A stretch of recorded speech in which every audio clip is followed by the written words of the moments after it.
সম্মানিত হাজিরিন, ইতিমধ্যে আপনারা জেনেছেন যে আজকে পবিত্র হিজরি নববর্ষ। হিজরির একটা সন রয়েছে। মুসলমানরা আমাদের যেমন, আর ইংরেজিতে এখন 2025 চলতেছে, বাংলায় 1432 সম্ভবত। আর হিজরি নববর্ষ, হিজরিতেও এমন একটা সন রয়েছে যেই সনের মাধ্যমে, যেই গণনার মাধ্যমে ইসলামিক কার্যক্রম সবগুলি হয়ে থাকে, ওইটাকে হিজরি সাল বলা হয়।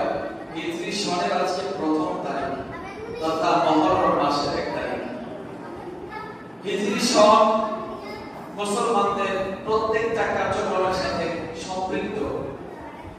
আমরা বড়ই দুঃখ এবং পরিতাপের বিষয় যে ইংরেজি 12 মাসের নাম আমরা জানি, বাংলাটাও জানি মোটামুটি, কিন্তু আরবি 12 মাসের নাম কাউকে জিজ্ঞাসা করলে খুব কম মানুষ পারে।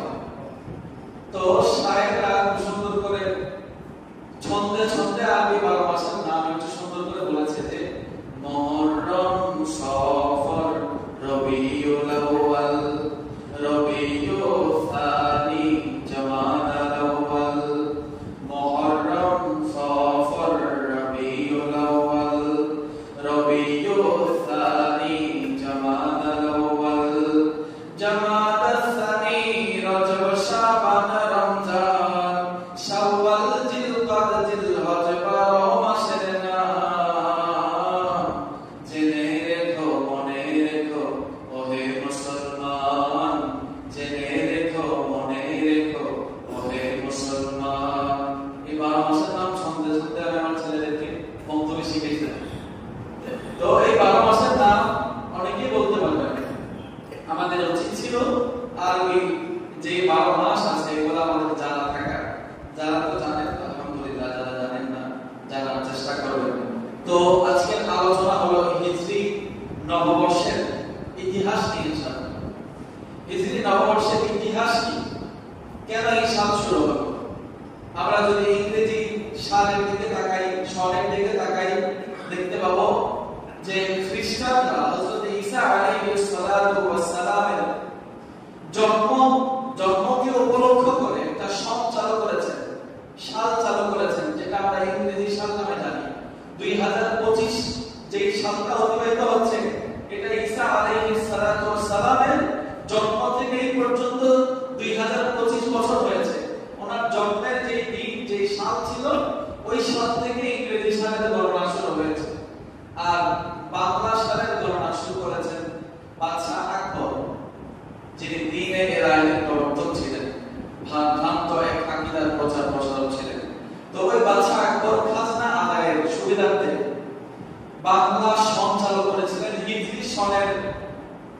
হিজরি সন থেকে কপি করে হিজরি সনের দেখা দেখে উনি একটা বাংলা সন চালু করেছেন। আর হিজরি সনের মূল তাৎপর্য, মূল কাহিনী হলো, মূল কারণ হলো খলিফাতুল মুসলিমিন হযরত ওমর রাদিয়াল্লাহু তাআলা আনহু ওনার এক প্রদেশের এক সাহাবী ওনার কাছে চিঠি লিখলেন যে খলিফাতুল মুসলিমিন হযরত ওসমান ফারুক, হযরত ওমর ফারুক রাদিয়াল্লাহু তাআলা, আমরা বিভিন্ন চিঠি আপনার কাছে প্রেরণ করি, আপনিও আমাদের প্রদেশে বিভিন্ন চিঠি প্রেরণ করেন, কিন্তু চিঠির মধ্যে সাল তারিখ না থাকার কারণে আমরা চিঠিগুলি কোন দিন এসেছে সেটা শনাক্ত করতে পারি না। ও খলিফাতুল মুসলিমিন, আপনার দরবারে আরজ করছি, আপনি একটা সনের প্রবর্তন করেন। তখন ওমরের দরবারে যখন এই আবেদন আসলো, হযরত ওমর ফারুক রাদিয়াল্লাহু তাআলা উনি সাহাবীদেরকে নিয়ে একটা মজলিস করলেন, একটা সভা করলেন। সভা থেকে সাহাবায়ে কেরামদের মতামত চাইলেন, কেউ কেউ বললেন, বিভিন্ন মতামত পেশ করলেন। সর্বশেষে সর্বসম্মতিক্রমে দয়ার নবী, মায়ার নবী, রাহমাতুল লিল আলামিন নবীজি মক্কা থেকে হিজরত করে মদিনায় যে গিয়েছেন আল্লাহর হুকুমে, যেই মদিনা যাওয়াকে কেন্দ্র করে ইসলাম বিশ্বব্যাপী ছড়িয়ে